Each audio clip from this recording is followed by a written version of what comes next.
nakahanghang ng mga banat ho niya dyan sa kanyang show na yan, na Yes Yes Show, Tuma Show. At itong si itong si Eric Sylvester, in full swing ho ang pagsira sa credibility nitong si Sir Orly Guteza. Guteza, nakalimutan ko. Nitong si Sir Orly Guteza. In full swing ho ang pagdidiscredit sa kanya. Kumbaga yung paninira sa kanyang kredibilidad nang dahil lamang ho doon sa pag-atras noong nagnotaryo sa kanyang sinumpaang salaysay. Pero sabi naman ho nitong si Senator Rodante Marcoleta, ipapasubpi na niya ang mga dokumento na yan, yung notary office, yan ang pagkakamali mo. Masyado kang naging kabado 20. Diyan sa ano na yan, diyan sa issue na yan. Yung abogado, malamang sa malamang ipapatawag ka pa sa Senado.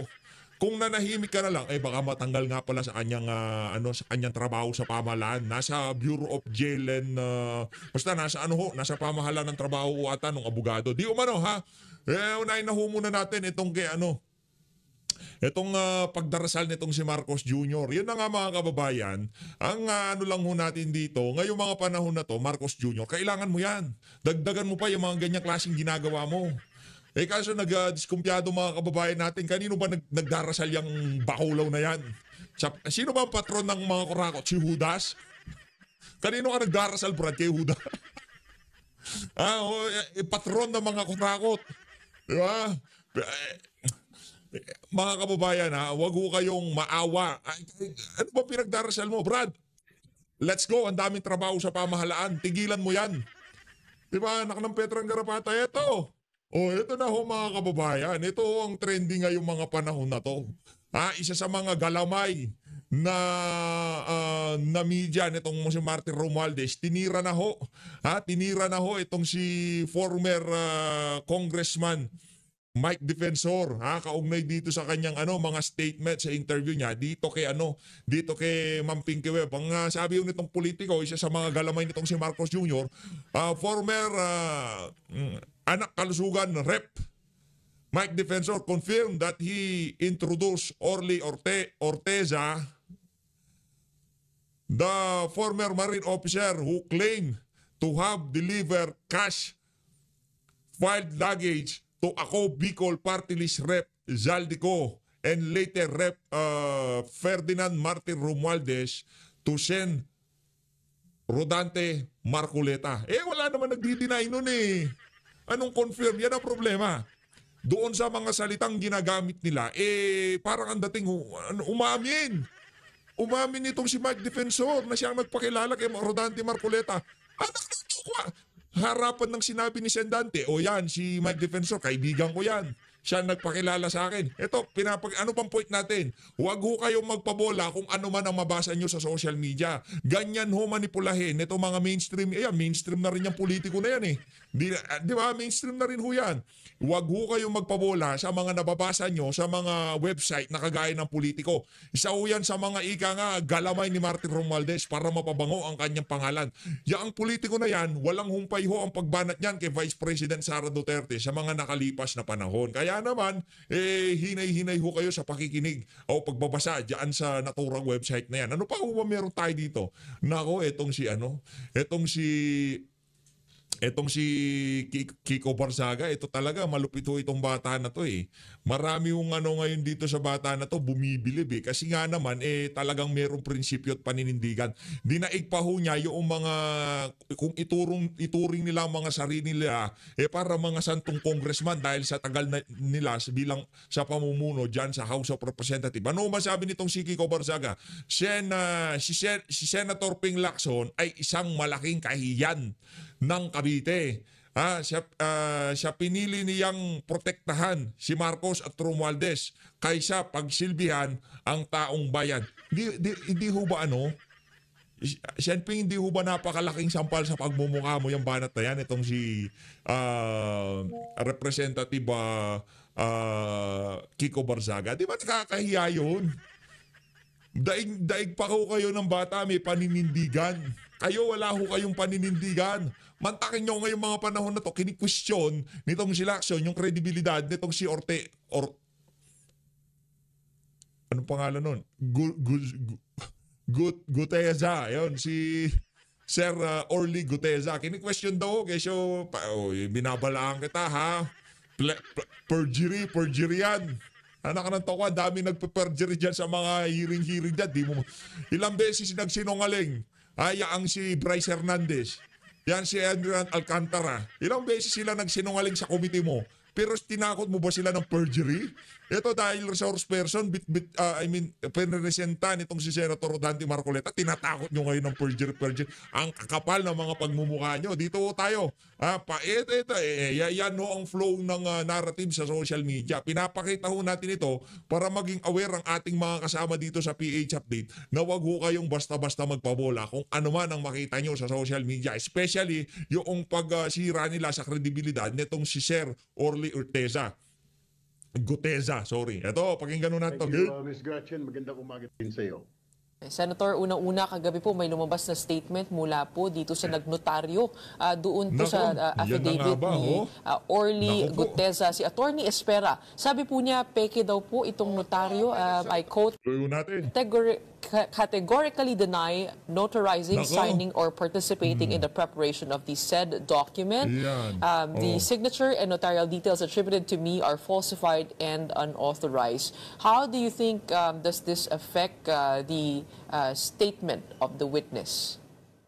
Definitely, kung the lawyer who supposedly signed his affidavit is denying it na pinirmahan niya, therefore, ay nawawala ng saysay yung testigo ngayon. I mean, yung statement niya because yung lawyer na ika nga signed it, sinasabing hindi siya nagpumirma. Then the question is, sino? At saka, sino nag-prepare ng statement na yon? So, malaking impact ito, Ms. Gretchen. Very, very ika nga surprising at malaki ang medyo mababawasan ang kredibilidad. Hindi, tanggalan nyo na ng kredibilidad. Kayo naman. Huwag nyo na bawasan. Lubos-lubosin nyo na. Tanggalin nyo na lahat. Wala namang problema sa amin yan. Ito, gawin nyo na gusto nyo gawin, pero hindi nyo mapapaniwala ang sambayan ng Pilipino sa sariswelang ginagawa nyo ngayon sa Blue Ribbon Committee. Yon ang alam namin dito. Tanggalan nyo na ng kredibilidad, pero hindi nyo matatago ang katotohanan na konektado si Martin Romualdez sa lahat ng kabalbalan na to. Base yan dito kay Sir Orly Guteza. Nung kanyang mga sinabi. Oo nga po, malaki yung dagok no, dun sa kanyang testimonya. Pero ito naman si Gretchen, oo nga po, malaki ang dagok dun sa kanyang testimonya. Nanumpa siya doon. Pinanumpaan niya, tinayuan niya yung kanya sinumpaan sa laysa. Kaya nga dapat, sir, hindi ko na open na notaryo, pero nawalan lang ho ako ng oras. Pero pipirmahan ko ho ito ngayong araw na to. Ito, pipirmahan ko po. Manunumpa ho ako dito sa committee ng Blue Ribbon Committee. Di rin ako manghihingi ng proteksyon diyan sa DOJ. Wala akong problema sa akin yan, di ba? Ganun na lang. Ngayon, nabutasan pa tuloy. Umatras yung baka mayroong kaibigan itong si Martin Romualdez ang tumawag. Baka, hindi ko sinabing meron Baka. Does it change things given na nag-testify po siya under oath kahapon? Kailangan po ba niya, kumbaga, i-refile itong kanyang affidavit? We will have to invite him sa next hearing. I don't know when. I still have to consult with our chairman, Senator Ping Lacson, kung kailan yung next hearing. Pero definitely, he's already aware, including the Senate President, doon sa pahayag ng attorney last night. So I guess definitely we will have a meeting or a hearing soon at maimbitahan itong tao nito because we have a lot of questions now. The thing is, ako mismo I'll ask him, I mean, bakit mo sinabi, bakit nakapirma dito itong attorney na ito, ngayon tinatanggi?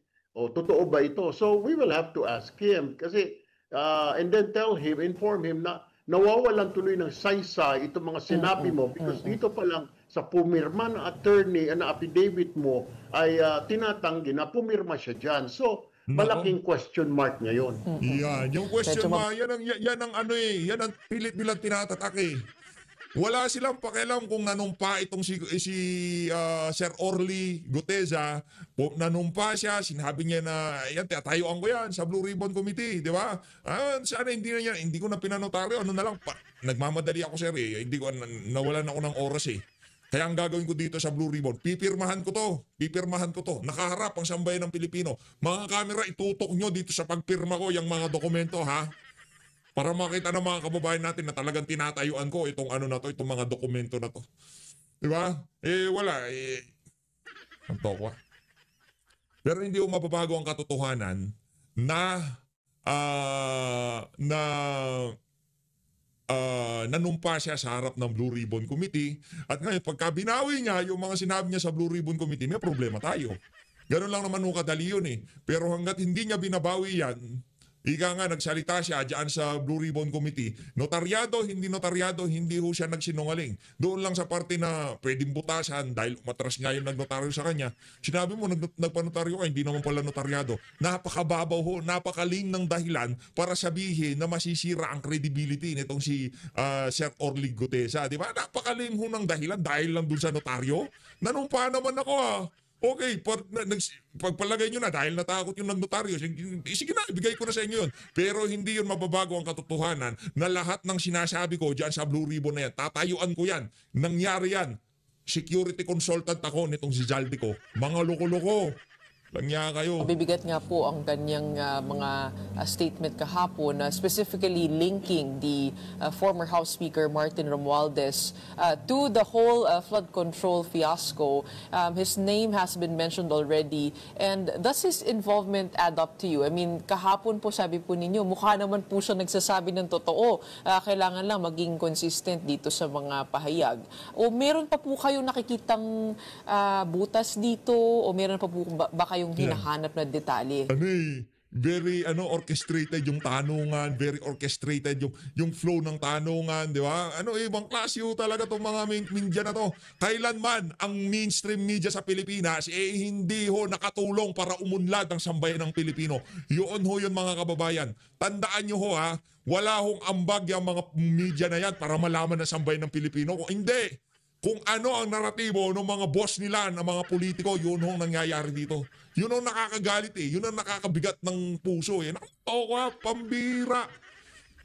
Talagang gagawin nila lahat para masiraan yung mga personalidad na nagbubulgar ng kabuktutan na nangyayari sa ating pamahalaan. Yan ang trabaho ng mainstream media.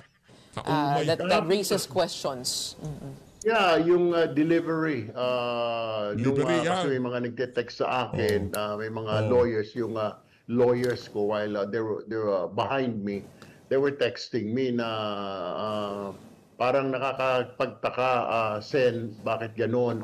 Ilang sasakyan ba? Kung 17 suitcases na hanggang bewang niya, hindi basta-basta magkakasya yung 17 na yun sa isa or dalawang van lang. Let alone yung sinasabi niyang nag-deliver sa kanila. Pero hindi niya pinagtatanggol si Martin Romualdez. Hindi niya sinisira ang credibility, hindi nasisira ang credibility nitong si Gutesa para ma-absuelto itong si Martin. Hindi ginagawa yan ng mga media at nitong si Eric Silvester. Pambihira.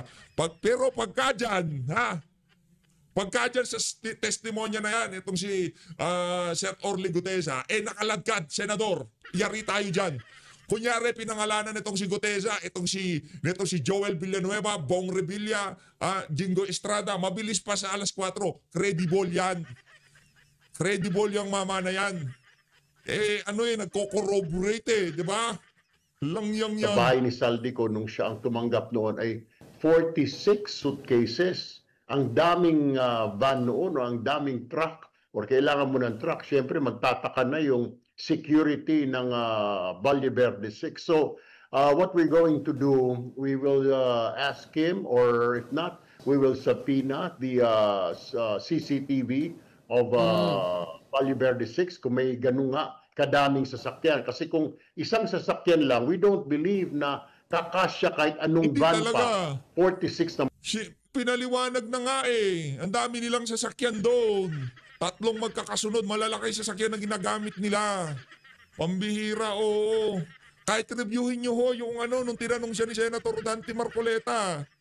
Hindi, ikaw pa nga nagtanong doon, wag lang yaka. By the way, 991,000 subscriber na ho tayo. Hindi ko man ho kayo naanyayaang mag-subscribe. Kung umabot ho kayo sa bahagi ng video natin na to, sana naman ho mag-subscribe ho kayo. Maraming salamat. Malalaking suitcases, hindi ka kasya. Kailangan mo na ng container van siguro. Or the container least, van. isang maliit na mini truck, Miss Gretchen. Ito pong bahay din po sa Forbes Park, yan din po ba hihingan din yun ng CCTV? Definitely. So para magtugma, kung maging consistent yung sinasabi niya. Kaya doon pa lang when I was asked by the media, may duda ba kayo? So kasi hindi natin natanong dahil naubos yung oras ko. Definitely we'll be asking the CCTV of Forbes Park, of Valle Verde, na mga dates na ito. We will have to ask him anong specific dates again na Mr. Gutesa na sinabi niyo nag-deliver kayo, may mga delivery kayo para makita po natin kung talagang consistent yung kanyang mga sinabi, may kaugnayan kung doon sa video may mga sasakyan nga na nag-deliver, lalo na yung pag-deliver ng at least 46 suitcases. Nakita ko ngayong umaga, maraming nagre-react na mga netizens. They're saying, how can it be possible na isa, dalawa sasakyan? So very glaring yun, Ms. Gretchen. Ayan na. Ano ho yan ha? Vice Chairperson ho yan ng Blue Ribbon Committee. Huwag ho kayong magpaano ha? Huwag ho kayong malito. Yang naririnig yung nagsasalita na yan, Vice Chairperson ng Blue Ribbon Committee, hindi ho siya abogado nitong si Martin Romualdez, okay? Hindi ho siya abogado ni Martin Romualdez. Linilinaw ko lang, baka malito ho kayo mga kababayan ha. Linilinaw ko lang ho, baka malito kayo. Yan nung nagsasalita na yan, hindi ho abogado ni Martin Romualdez. Bagkos, siya ho ang Vice Chairperson ng Blue Ribbon Committee. Maigi ng malinaw, di ba? Maigi ng malinaw. At least sila Bryce nga, 20 suitcases lang, 7 van na kaagad. So this one must be around 15 or 20 na vans. Magtataka yung security ng Bolivar. Yeah. Pero that data po is... Narinig si Gretchen, no? It doesn't add up. It doesn't add up. It doesn't add up. Pagka kay Martin Romualdez, hindi nag-a-add up lahat ng bagay. Dapat kay Bong Revilla, Jinggoy Estrada, Joel Villanueva, kanila lang ang nag-a-add up. Di ba? Ganun lang. Ganun lang talaga. Pagka kay Duterte, 2016 to 2022, yun lang ang nag-a-add up para malinaw, di ba? Walang niya kayo. Available, yung CCTV, confident naman po kayo na nandyan? No, we don't have it yet, but we will subpoena, of course, the Valle Verde and the Forbes Park authorities for security for those CCTVs. And with that, are you also planning to invite the House Speaker, former House Speaker, Martin Romualdez to the hearing? Kasi kahapon may pagtatalo po tungkol dun sa, di ba, may interparliamentary courtesy nga po, pero nothing stops the Senate from inviting, quote-unquote. Will you extend that invitation to the House Speaker? We can invite, we can only invite, but we cannot force it because may interparliamentary courtesy nga kung tawagin, and it has been a practice for a long time now na we cannot invite congressman in the Senate investigation. Ganun din yung Congress, if they're investigating a senator, they cannot invite. Kaya nga, voluntary na lang, like what happened with Congressman Toby Chanco. Voluntarily, we invited him and voluntarily he went. So we'll extend the invitation so that we will give time for the speaker to answer. Kung tatanggapin niya, then that's the only time. Pero we cannot force anybody or members of the Congress or even the Senate niya na kailangan mo mag-appear. We cannot even issue a subpoena to these officials. Pero meron na po bang nagpahiwatig sa inyo na gusto po nilang mag-appear dito? Because sa kanya-kanya po silang release ng statements of denial yesterday, which was expected, pero meron na po bang nag-reach out? Well, wala pa naman, pero trabaho kasi ng ng committee secretariat yun, yung invitation upon the instruction, of course, of our chairman, Senator Ping Lacson. Pero like I've said, kung ako lang masusunod, gusto ko, baka pwede, alisin muna natin isang tabi interparliamentary courtesy na ito. And this is I think, the right, hindi naman proper, kundi isa sa mga forum where they can air their side. So that's what I was looking at na dito sa Senate, you can air your side, di ba? Though it might not be the proper forum kasi airing your side should be done sa mga court of law. So, nakikita ko, kung tatanggapin nilang invitation, Ms. Gretchen. Kung kayo po ay mapagbibigyan, sino po ang gusto niyo pong ma-invite? lahat po ng mga binanggit, di ba? Para matanong natin sila from first. Bakit di mo mabanggit si Martin Romualdez? Kabado 20 ka rin eh. Sa tingin ko, kung ikaw nagnotaryo, kabado ka rin, Speaker panigurado. of the House, si Ginoong Saldico, talaga yung mga tao are waiting for him. Lahat ng binanggit, pati ni Gutesa, kung lahat yon ng mga personalities na yon. Pati nga siguro yung mga senador, narinig na natin yung dalawa na nagsalita na, si Senator Joel before and Senator Jinggoy. So, kung po pwede lang. Pero pag-uusapan ito ng Blue Ribbon within the next few days, siguro sa Monday, paano ito, yung direction natin, lalo pat lumabas itong attorney na dinidisown niya yung kanyang pirma doon na hindi siya nakapirma doon sa sworn affidavit ni Gutesa. In the interest of fairness, banggitin na rin po natin yung mga nabanggit kahapon, no? Ng mga senador, si former Senator Loko-loko talaga tong si Gretchen eh. Diba? In interest of fairness. President Jesus Escudero, Senator Nancy Binay, Senator Yeah, Bong fairness. Revilla, among the senators, of course. Si Senator Mark Villar din po ay nabanggit, no, bilang siya daw po yung behind the promotion of Yusek Bernardo. Tingin niyo po ba siya din po ay dapat magsalita kasi marami pong nakakapag-observe na hindi po yata siya nababanggit dito. Hindi po nabibring up yung kanyang pangalan. Kailangan ba? Kung ako kay Requirements? Senator Mark Villar, siguro kailangan pagbigay siya ng statement, pero parang nadatnan nyo na lang kasi yung si Yusek Bernardo dyan eh.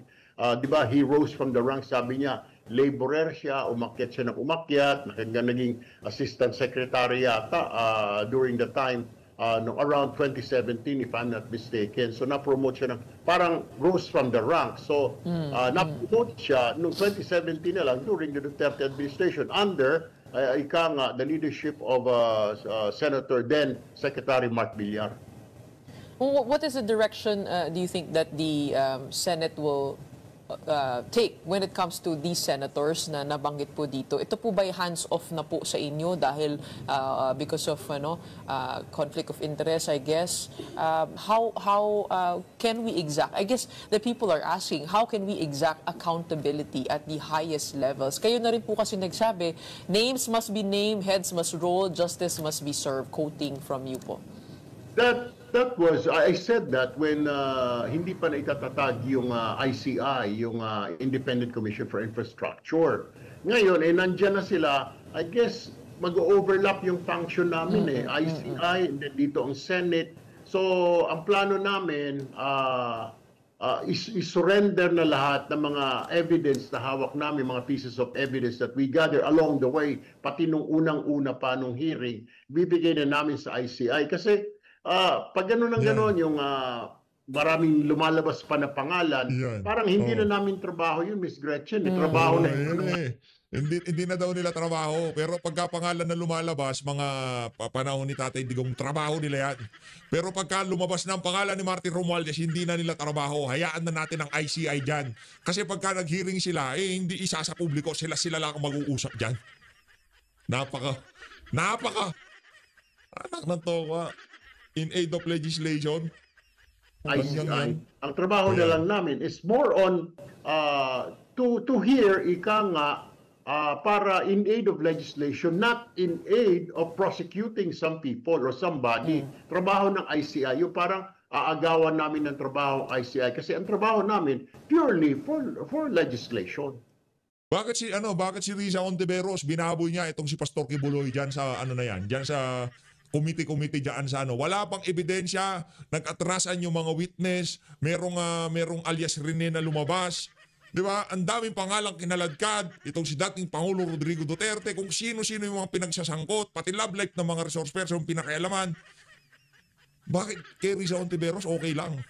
Ngayong nadadamay si Martin Romualdez, ICI na lang, Independent Commission. Ang nako. Nakakadiri kayo. And speaking of that, speaking of legislation, critics are saying that it is quite strange that the blame is only being pinned on Zaldico and recently former Speaker Martin Romualdez. In other words, parang lumalabas po rito na parang walang kinalaman yung ibang leader ng House of Representatives. Silang dalawa lang po yung pinaka-responsible. Ano pong reaksyon niyo po doon?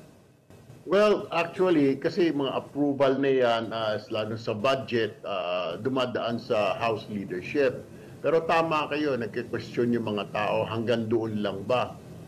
Yun talaga yung proseso. Tapos yung mga pagdating sa BICAM, yung leadership din, yung finance committee ng Senate, pati yung sa Congress, yung appropriations. So, we have to really look into this, Ms. Gretchen, kasi we have to avoid this from happening again. Kasi remember, di ba, 2013, nangyari na ito eh. Ang tawag dito, pork barrel. Ngayon, binago lang yung DPWH, ang tawag, leadership fund. Hindi rin ako sang-ayon eh. Dapat wala na leadership fund. Ibigay mo na lahat yan dyan sa agency and let them implement the project. Alam mo naman, anak ng toko, ito talaga si Erwin Tulfo. Hindi ko alam kung tanga o nagtatanga-tangaan. Sinasabi na nga, doon pa lang sa ahensya, naglalabi na yung mga walang yang congressman. Sa NEP pa lang, pinapakialaman na ng anak ng toko. Labo talaga ng utak nitong mama na to. Bahala ka nga dyan. Ang hirap mong kausap. Dito tayo kay Senator tuloy. Atty. Ferdinand Pasio, gang. Yung pinakahihintay natin. Alam nyo, sa kabila ng takipan at kitang-kita naman natin yung pagmamaniobra ni Senator Lacson para protektahan yung mga miyembro ng House. Kita nyo naman ang focus ni Attorney Juan Bol, yung Senate President natin, at sa kaniping Boy Tago Lacson. Boy Tago Lacson. Diba? Ay puro yung mga kapwa nila senador o dating senador, ayaw nilang mapupunta sa House yung usapin. Bakit? Kapagkat pag sa House, aakyat yan, pupunta kay Representative Zaldico, pupunta kay dating Speaker, ayaw nila yon. Ngunit, ayan mayroong lumabas na testigo, yung si Master Sergeant Orly Gutesa ba yun? Gutusa. Gutesa ba? Gutesa. Ayun, oo. Na nagsabing siya ay nag-deliver mismo ng male-maletang pera kay Zaldico at kay Martin Romualdez. Ito ang nakakatawa. Sabi nila, di ba may affidavit yung tao. Sabi nila, tinatanggi daw noong notaryo na ninotaryohan niya. Okay, hindi ko na justify kasi may ibang nagsasabing baka tinakot, etc. Pagpalagay na natin. Ayan na, oy. Ito kasi hindi ka naman abogado eh. Erwin. Rich. Makinig ka dito, abogado to. Mahusay na abogado. Huwag kang sasabi na dahil dun sa notaryo, masisira credibility noong si Sir Orly Gutesa, ha? Assuming without conceding, hindi nga notarize yung document. Sabihin na natin, okay, ano ba ang purpose ng pagnonotaryo? Ang pagnonotaryo po, according sa ating notarial law, ay para sumpaan, mali yung gamit ko, sinusumpa, sumpaan, panumpaan yung isang dokumento sa harap ng notary public na nagsasabing yung taong yon ay humarap sa akin. Nalaman ko sa taong yon kung na itong mga salaysay na ito ay galing sa kanya, yung mga nasa loob nung sinumpaang salaysay. Na yung mga sasama, yung kasama doon sa sinumpaang salaysay ay siya nga ang may gawa, yun ay voluntaryo, yun ay nauunawaan niya at handa niyang panumpaan. Yun lamang. Okay. Pagpalagay na natin, may problema sa notarization. Ano bang ginawa noong testigo? Hindi ba pumunta sa harap ng Blue Ribbon Committee? Anong ginawa nung tinawag siya bilang testigo ni Senator Marcoleta? Nanumpa siya ron. Nag-oath. Sinabi niya na lahat nung kanyang nasa affidavit ay totoo. Binasa niya to put it into the records of the Blue Ribbon Committee. Tinanong siya ng mga senador. Okay, ang ibig bang sabihin ng mga bumubutas dito sa salaysay nitong Master Sergeant na ito, mas matibay ang notary public kesa sa panunumpa sa Senado? Ibig mo sabihin, kahit nanumpa ka sa Senado dahil hindi ka nakapanumpa sa notary public, ay baliwala yung sinabi mo. Abay, may insulto sa iyo yung Senado. Hindi. Kasi mataas ang Senado. Mas Senado yon. Opo. At kung ang purpose ng sinumpaang salaysay before a notary public ay number 1, para ma-determine, mapag-alaman nung notaryo na yun nga yung tao kasi hihinga ng ID yun. Opo. Okay. Number 2, para nga malaman na yon ay kanyang salaysay. Number 3, yung salaysay na yon ay voluntaryo niyang ginawa, kusang loob. Number 4, na yun ay katotohanan. Number 5, na yung nasasaad sa sinumpaang salaysay ay kanyang nauunawaan at pinaninindigan. Hindi ba nangyari na rin yun nung humarap siya sa Senado? So, anong problema ng mga ibang abogado rito? Kasi naman po, hindi sa nang insulto ka ng ibang abogado, ha? Yan. Pakilaliman po ang pag-unawa ninyo sa batas. Para hindi kayo nagmumukhang kengkoy. Lalo na isang abogado dyan na nagmukhang kengkoy sa harap ng Supreme Court ay ang habit nito, hobby yata niya yun na magmukhang kengkoy siya. Oo, parang masayang-masaya siya. Pag nagmukhang kengkoy niya, alam niyo na yun. At saka hindi ko maintindihan ito, ha. Meron siyang account sa X, sa Twitter. Yan. Binlock niya ako. Pero, Ako po. tira siya ng tira sa akin. Bakit ka ba obsessed sa akin? May gusto ka sa akin, ano? Oh, yeah. Kaya ang hirap pag malakas ang sex appeal. yeah. Halos lahat yata ng tweet niya, Binabanggit ako. Hindi ko na nga siya binabanggit, Kasi, non-entity naman siya, Nagpapa-importante, banggit ng banggit sa akin, huwag ka naman masyadong ma-obsess sa akin. Pambihira naman. Ang dami ng mga abogado yung mas magandang lalaki sa akin. Katulad ni Larry Gadon. Di ba? Mas magandang lalaki sa akin. Si Nico Pangilinan. Mas magandang lalaki sa akin. Bakit pa ako nang ako, Panyero? Ikaw naman, ha? Nagmumukhang kengkoy kasi iyon ang bubutasan nyo. Naging sinumpaang salaysay na ngayon. Sa Senado pa, meron pa bang titibay na yun ay pinanindigan mo sa harap ng Blue Ribbon Committee? Yung pinanumpaan mo naman ay yung COMSEC, yung Committee Secretary na sa ilalim ng batas ay may kapangyarihan din na mag-administer ng oath. So what's your problem, baby?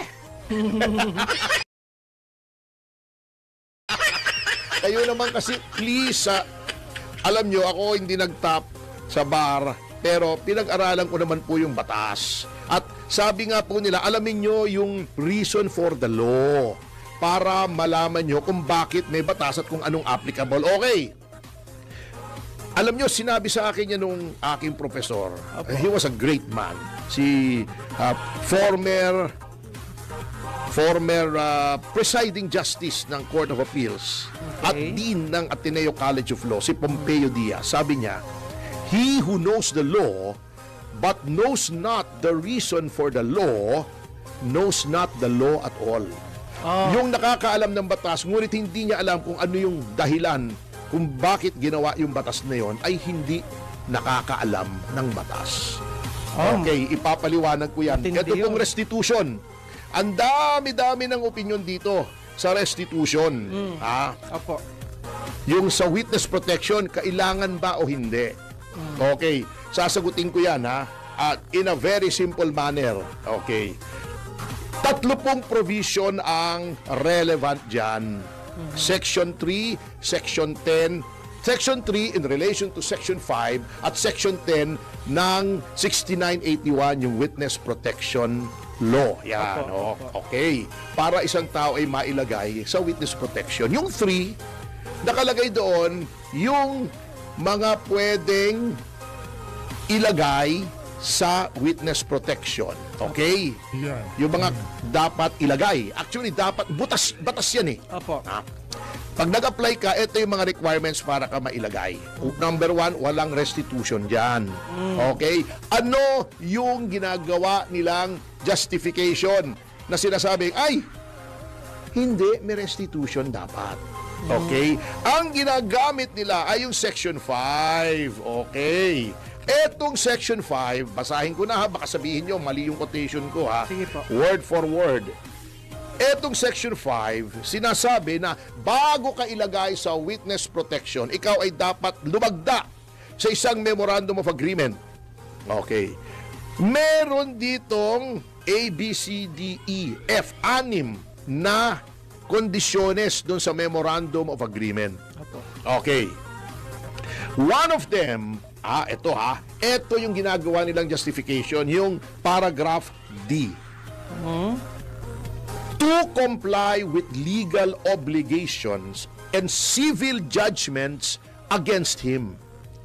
Yun ang Memorandum of Agreement na lalagdaan mo. Hindi ka ilalagay sa witness protection nang hindi ka lumalagda dun sa agreement. Iba yon sa sinasabi nila na hindi ka ilalagay sa witness protection until ikaw ay nag-comply doon sa civil judgment against you. Bakit? Nasaan ang civil judgment against you?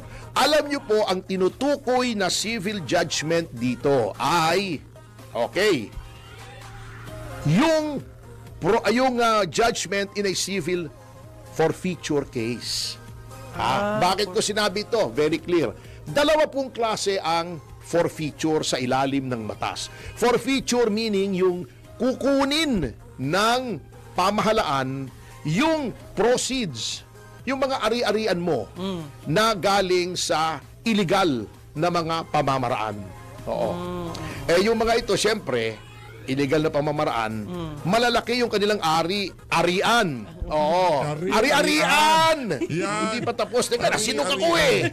Oo, yung iba, napakalaki ha. Napakalaki na kanilang mga pag-aari na mga material na bagay. Oo. Ang lalaki ng mga arian nila. Oo, di ba? At yung iba, grabe. Pinakita pa sa publiko yung kanilang mga arian. Oo, na mga halay. Oo, grabe, mahahaba. Yung mga sasakyan, mga SUV ang hahaba. Ang lalapad, ang kakapal. Nung mga salamin kasi bulletproof. Oo, yan. Okay. Ang criminal procedure forfeiture ay ito. Ikaw ay dinimanda ng graft or plunder sa Sandigan Bayan.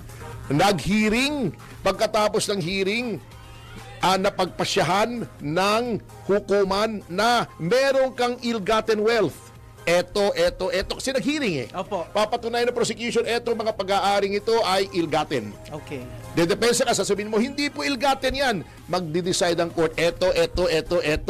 Halimbawa, etong 20 titulo, 30 kotse ill-gotten, kukunin ng gobyerno after a criminal trial. At sasabihin sa'yo, ikaw ay dapat makulong kasi guilty ka ng plunder or graft and corruption. Okay. Criminal ang nature ng forfeiture na yon because every civil impliedly instituted in any criminal prosecution ang civil liability. Okay.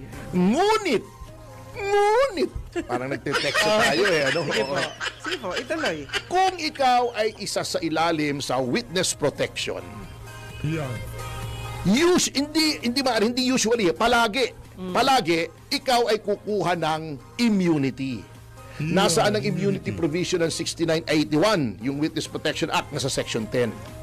Also, pwede kang kumuha, you can be discharged as state witness and therefore, mawawala ng criminal liability ka if you are ordered discharged by the court under Rule 119 of the Rules of Court. Walang tinginan yan, walang tinginan, baka sabihin nyo, walang tinginan, Or, you can ask for immunity under PD 749.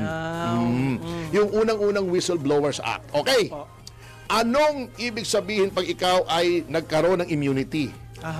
Kasi hindi ka naman magpapa-witness protection kung hindi ka hihingi ng immunity from criminal liability. Bakit? witness protection ka nga, custody ka nga ng DOJ. Opo. Kung wala kang immunity, ididimanda ka. Yes. Kung probable cause is found by the court will issue a warrant of arrest. Mauuna po yung warrant of arrest, a warrant of arrest issued by the court to take you into custodial legis takes precedence over the custody of the DOJ. Hukuman yan eh. Kahit ikaw ay nasa custody ng DOJ, kukunin ka, pakukuha ka ng korte at ilalagay ka sa jail. Of course, you can always ask na, Your Honor, nanganganib po yung aking kalagayan. Dapat may protection ako. Ayun. But that is the exception. Opo. Ang magdi-decide ng court, hindi DOJ. Okay. So useless mag-WPP ka kung hindi ka hihingi ng immunity. Anong resulta ng immunity? Hindi na pwedeng mag-criminal forfeiture proceedings against you in the Sandigan Bayan. Okay. Kung private person ka kasi, pwede kang i-charge sa Sandigan Bayan if you are in conspiracy with a public official. Okay. Usually, ang jurisdiction lamang ng Sandigan Bayan ay public officials. Kung yes. private person ka, hindi ka pwedeng i-demanda roon unless, ngunit, Yeah. ngunit, kung ikaw ay in conspiracy with public officials, pwede kang i-demanda sa Sandigan Bayan. Ayun. May criminal immunity ka na. Opo. Di ba? Ibig bang sabihin yan